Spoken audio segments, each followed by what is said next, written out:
ഞാൻ ലൈവായിരുന്നു ആ സമയത്ത്. എനിക്കറിയാം ഇവന്മാർ പണി തരാൻ വരുന്നത് എനിക്കറിയാം. അതുകൊണ്ട് തന്നെ ഞാൻ ലൈവ് തുറന്നു വെച്ചു. ഞാൻ ഒരു തെറ്റും ചെയ്യാണ്ട് തന്നെ പിടിച്ചോണ്ട് വന്നിട്ടുണ്ടെങ്കിൽ ഇവർ പബ്ലിസിറ്റിക്ക് വേണ്ടിട്ടോ അല്ലെങ്കിൽ വേറെന്തോ കേസ് മറക്കാനോ വേറെന്തോ അവിടെ എന്തെങ്കിലും നടക്കുന്നുണ്ടാവും. അപ്പം അത് മുങ്ങുമല്ല ഇങ്ങനൊരു കേസ് വാർത്തയിലേക്ക് വരുമ്പോൾ. അപ്പം അതിന് വേണ്ടിയിട്ട് എന്തോ പരിപാടിയാണെന്ന് എനിക്ക് അറിയാമായിരുന്നു. അതുകൊണ്ട് തന്നെ ഞാൻ ആദ്യം ഇത് മുൻകൂട്ടി കണ്ടിരുന്നു. അപ്പം ഡോറിന് സൗണ്ട് ഒച്ചപ്പാടും വെള്ളം കേട്ടപ്പോൾ തന്നെ ഞാൻ ലൈവ് ഓണാക്കി വെച്ച്. അങ്ങനെ പോലീസുകാർ വന്ന് ഒരു മഫ്തിയിൽ കുറച്ച് ആൾക്കാർ, അധികം ആൾക്കാരും യൂണിഫോം ഇല്ലാത്ത ആൾക്കാരാണ്. അല്ല, യൂണിഫോം ഉണ്ട്, ബൂട്ട്സ് ഉണ്ടായിരുന്നു, യൂണിഫോം ഉണ്ടായിരുന്നില്ല എന്ന് തോന്നുന്നു.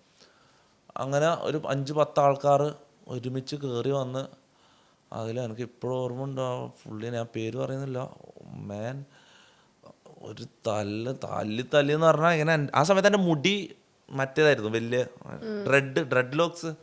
അപ്പോൾ അത് കാണുമ്പോൾ തന്നെ ഇവർക്ക് എന്തോ എന്നെ ഒരു നികൃഷ്ട ജീവിയായിട്ട് തോന്നുന്നുണ്ടാവും.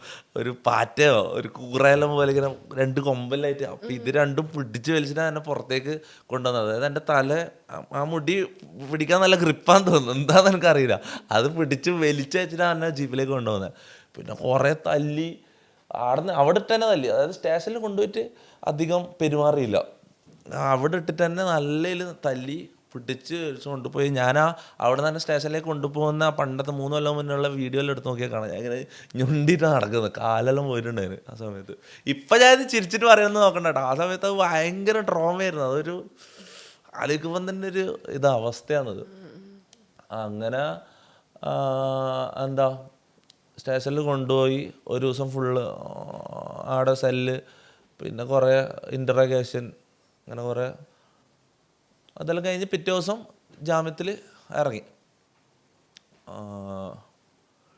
ഇപ്പോഴാണ് ഇങ്ങനൊരു സിറ്റുവേഷൻ വരുന്നതെങ്കിൽ എനിക്കൊരിക്കലും അങ്ങനത്തെ സിറ്റുവേഷൻ വരില്ലായിരുന്നു. ആ സമയത്ത് എന്ന് പറഞ്ഞാൽ എനിക്ക് ആരും അറിയില്ല, എനിക്ക് സീറോ കണക്ഷൻസ് അല്ലെങ്കിൽ സീറോ, എനിക്ക് വക്കീലില്ല, ഒന്നുമില്ല. എനിക്ക് എന്താ സംഭവിക്കുന്നതെന്ന് എനിക്ക് അറിയുന്നതിന് മുന്നേ അവരെന്നെ പിടിച്ച് വലിച്ച് കൊണ്ടുപോയി. മനസ്സിലായി, എനിക്കൊന്നും ചെയ്യാൻ പറ്റില്ല. ഈ സമയത്താണ് ഒരിക്കലും അങ്ങനെ സംഭവിക്കില്ല. കാരണം ആ ടൈമിൽ എനിക്ക് തന്നെ തോന്നിപ്പോയി, അയ്യോ ഞാൻ എന്തെങ്കിലും തെറ്റ് ചെയ്താ, അങ്ങനെ എനിക്ക് തന്നെ തോന്നിപ്പോയി, ഞാൻ എന്തൊരു ക്രൈം ചെയ്തെന്നുള്ളൊരു തോന്നലൊന്നും പോയി.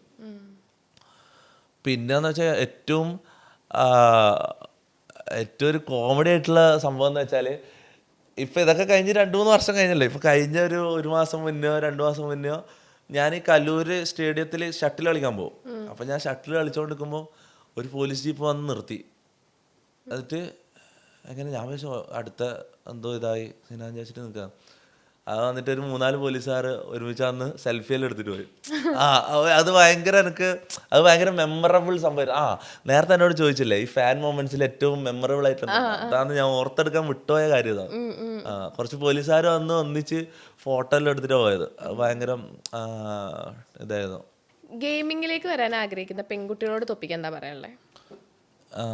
ഗെയിമിംഗ് എന്നല്ല, പൊതുവെ ഗെയിമിംഗ് ആയാലും സ്ട്രീമിംഗ് ആയാലും എല്ലാം പെൺകുട്ടികൾ വളരെ കുറവാണ്. പക്ഷെ പുറം രാജ്യങ്ങളിലൊന്നും അങ്ങനല്ല. പുറത്തെ കാര്യം വിട്, ഇവിടെ നോർത്ത് ഇന്ത്യയിൽ തന്നെ അത്രയും കുറേ ഈ ബോയ് സ്ട്രീമേഴ്സിനല്ല, ബോയ് ഗെയിമേഴ്സിനെക്കാളും ഫേമസ് ആയിട്ടുള്ള ഗേൾ സ്ട്രീമേഴ്സ് ഉണ്ട്. പക്ഷെ നമ്മുടെ നാട്ടിലെന്തോ ആൾക്കാർ, ഞാൻ നേരത്തെ പറഞ്ഞില്ലേ, ഈ മേഖലയിൽ കോമ്പറ്റീഷൻ ഇല്ല, അല്ലെങ്കിൽ ആരും വരുന്നില്ല, അതാണ് പ്രശ്നം. ഇവിടെ കുറേ ഓപ്പർച്യൂണിറ്റികളുണ്ട്, ഗെയിമിങ്ങിലായാലും സ്ട്രീമിങ്ങിലായാലും കുറേ ഓപ്പർച്യൂണിറ്റികളുണ്ട്. പുറത്തെല്ലാം അത്രയും ഗേൾ സ്ട്രീമേഴ്സ് ഉണ്ട്, അത്രയും ഗേൾ ഗെയിമേഴ്സ് ഉണ്ട്, അവരെല്ലാം അത്രയും റവന്യൂ ജനറേറ്റ് ചെയ്യുന്നുണ്ട്. പക്ഷേ ഇവിടെ ആരും അത് ചിന്തിക്കുന്നുമില്ല. അതെന്തോ മോശം കാര്യമായിട്ടെങ്ങാനും ചിന്തിക്കുന്നത് എനിക്കറിയില്ല. ഇതിലെന്താ മോശമുള്ളത്, അല്ലെങ്കിൽ ഒരു ഗെയിം കളിക്കുന്നതിൽ അല്ലെങ്കിൽ ഒരു സ്ട്രീം ചെയ്യുന്നതിൽ എന്താ മോശമുള്ളതെന്ന് എനിക്ക് മനസ്സിലാവുന്നില്ല. കാരണം കുറേ പെൺകുട്ടികൾ ഇപ്പം പാട്ട് പാടാനും അല്ലെങ്കിൽ ഡാൻസ് പഠിക്കാനും ഇറങ്ങുന്നു, മനസ്സിലാവും. അപ്പോൾ ഈ പാട്ട് പാടുന്നതിനേക്കാളും ഡാൻസ് കളിക്കുന്നതിനേക്കാളും ഒരു 10, 20, 30 ഇരട്ടി റവന്യൂ ഉണ്ടാക്കാൻ പറ്റുന്ന ഒരു മേഖല എന്തുകൊണ്ട് അവർ തിരഞ്ഞെടുക്കുന്നില്ല എന്ന് എനിക്ക് മനസ്സിലാവുന്നില്ല. എനിക്ക് തോന്നുന്നു ഞാൻ ഇപ്പം മെഹറെല്ലാം അങ്ങനെ പറയല്ല, മെഹറിനെല്ലാം ശരിക്കും ഒരു സ്ട്രീമറാവാം. സ്ട്രീമറാകാൻ വേറെ പ്രത്യേകിച്ച് വലിയ കഴിവുകളൊന്നും വേണ്ട. സത്യം പറഞ്ഞാൽ കുറച്ച് സംസാരിക്കാൻ അറിയണം, അത്രേ ഉള്ളൂ. ആൾക്കാരെ നിർത്താണ്ട് ഇങ്ങനെ സംസാരിച്ച് പോകാൻ അറിയണം. അത് മെഹറിന് കഴിവുണ്ട്, ഓഫ് കോഴ്സ്. ഇല്ല, പൊക്കുന്നല്ല ഞാൻ പറയുന്നത് വെച്ചാൽ ഏത് പൊട്ടനും സ്ട്രീമർ ആകാന്നാ ഞാൻ ഉദ്ദേശിച്ചത്, മനസ്സിലായി? അത് വേണ്ട കട്ടിയല്ല, അതെന്തായാലും ഇടണം, അത് തഗ് വരും, അത് സീൻസാണ്. അല്ല, അപ്പൊ ഞാൻ പറഞ്ഞു വന്നതെന്ന് വെച്ചാല് മെഹറിന് ഏത് പൊട്ടൻ ഞാൻ പറഞ്ഞ വെച്ചാൽ മെഹറിന് സ്പെസിഫൈഡ് ആയിട്ടല്ല ഞാൻ ആവാൻ പറഞ്ഞത്. പറ്റില്ല. അപ്പൊ ആർക്കും പിന്നെ ഓക്കെ.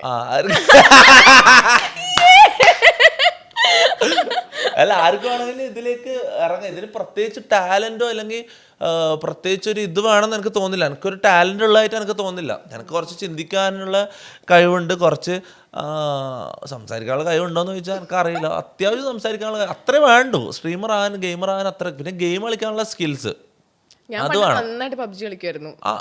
സത്യം പറഞ്ഞാൽ ഇപ്പോഴുള്ള ഫേമസ് ആയിട്ടുള്ള നോർത്ത് ഇന്ത്യയിലെ സ്ട്രീമേഴ്സിന് ആർക്കും 1 മില്യൺ 2 മില്യൺ സബ്സ്ക്രൈബേഴ്സ് ഉള്ള ഫീമെയിൽ സ്ട്രീമേഴ്സ് ഉണ്ട് പുറം രാജ്യങ്ങളിലും പുറത്തെ സ്റ്റേറ്റ്സിലുള്ള. ഇവർക്ക് ആർക്കും ഒരു തുള്ളി ഗെയിം കളിക്കാൻ അറിയില്ല. ഇവരെന്ന് വെച്ചാൽ ഒരു കോസ്റ്റ്യൂം എല്ലാം ഇട്ട് അങ്ങ് ഇരിക്കും ഇവര്, മനസ്സിലാവും. പക്ഷെ അത് ഭയങ്കര, ഇവരെ ഞാൻ കളിയാക്കുന്നില്ല കേട്ടോ, അത് ഭയങ്കര ബുദ്ധിയാണ് ഇവരെന്ന് വെച്ചാൽ ഇവര് ഭംഗി കാണിച്ച് ഇവരങ്ങ് ഇരിക്കും, സംസാരിച്ച ആൾക്കാരെ ഇതാക്കി വെക്കും, മനസ്സിലാവും. അതെല്ലാം ഭയങ്കര ബുദ്ധിയാണ്. അത് വെച്ചിട്ട് എത്ര പൈസ ഉണ്ടാക്കുന്നു, മനസ്സിലാവും. ഞാൻ പറയുന്ന വെച്ചാൽ കുറച്ച് കാണാൻ ഭംഗി ഉണ്ടാവണം, അല്ലെങ്കിൽ കാണാൻ ഭംഗി ഇല്ലെങ്കിൽ സംസാരിക്കാൻ അറിയണം. സംസാരം അത്രേ ഉള്ളൂ. അപ്പം ഗെയിമിംഗ് സ്കിൽസ് എന്നാലും പറഞ്ഞാൽ നമുക്ക് ഡെവലപ്പ് ചെയ്തെടുക്കാനേ ഉള്ളൂ. ഇപ്പോൾ ഒരു സിംഗറിനെക്കാളും അല്ലെങ്കിൽ ഒരു ആക്ടറിനെക്കാളും റവന്യൂ ജനറേറ്റ് ചെയ്യാൻ പറ്റുന്ന ഒരു സംഭവമാണ് ഈ സ്ട്രീമിംഗ് എന്ന് പറഞ്ഞാൽ. ഈ സ്ട്രീമിംഗ് പ്ലാറ്റ്ഫോമുകളിൽ റവന്യൂ ജനറേറ്റ് ചെയ്യാൻ പറ്റും. എത്ര വേണം, അൺലിമിറ്റഡാ. ഇത് എത്രത്തോളം നമുക്ക് ആൾക്കാരെ കൂട്ടാൻ പറ്റുമോ, അല്ലെങ്കിൽ എത്രത്തോളം ടൈം, എത്രത്തോളം ഹവേഴ്സ് കംപ്ലീറ്റ് ചെയ്യാൻ പറ്റുമോ അത്രത്തോളം റവന്യൂ ഉണ്ടാക്കാം. വാച്ച് അവേഴ്സ് ഒന്നും മാറ്റർ അല്ല, റവന്യൂ ജനറേറ്റ് ചെയ്യാൻ. വാച്ച് ഹവേഴ്സ് മാറ്ററാണ്. അതെല്ലാം ഓരോ കോൺട്രാക്ട് പോലെയാ.